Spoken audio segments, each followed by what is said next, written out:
So for this book club video chapter of the week, I guess, is on endemic, chapter 3. So essentially, we kind of just talked, like the whole chapter kind of just talked about like the management during COVID-19, how cellular immunity works, how they kept COVID-19 in the endemic phase, the vaccines, the therapeutics, and like increasing the trust in public health. And there was some, I guess you could say, some interesting parts of the chapter.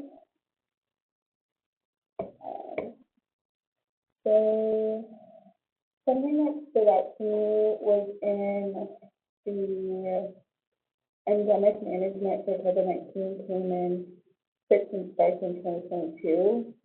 So this specific section talks about like the different variants that showed up that are within the COVID-19, like the COVID strain itself.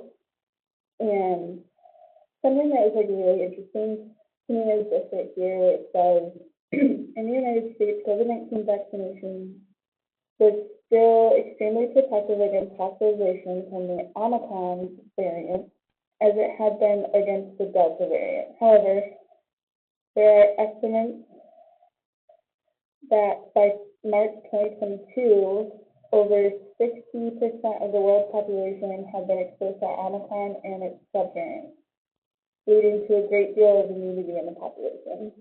So kind of just talks about like how the CDC reported in 2022 that 60% of the adult population in the United States and 75% of the children up to age 18 have been exposed to COVID-19. So it kind of just shows you how widely this disease affected people. And then I think another thing that was like really interesting down here was it talks about like during the Biden administration, in 2022, the mistaken impression that immunity in the vaccines were not as effective as they really were due to this practice of asymptomatic treating in the United States may have contributed to the polarization in the country. Only in late December 2022 did the Society of Healthcare Epidemiology in America finally recommended that hospitals stop screening every asymptomatic patient inpatient admission for COVID. A practice change that should allow hospitalizations to be properly classified. Something that surprised me was how in vaccines it talks about like the boosters and how important they are.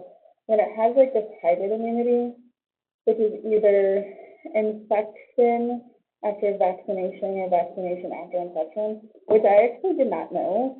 So it provided stronger protection than vaccine or infection alone, as shown in multiple epidemiological studies.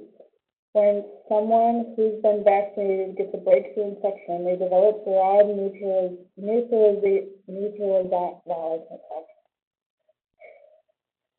antibodies against reinfection with other subvariants. Antibodies and T cells begin to patrol the nose and mouth, the areas where virus particles enter the body, and the immune system trains up T cells.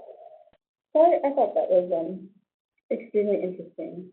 Another thing that surprised me was down here in the same section, there's a good proportion of this hesitancy arose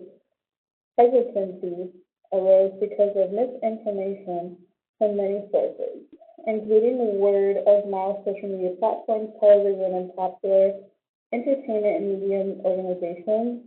The WHO during the pandemic, we were suffering from an infodemic. This can cause confusion, lead people to take risks that threaten their health, and sow mistrust of media authorities and public health agencies.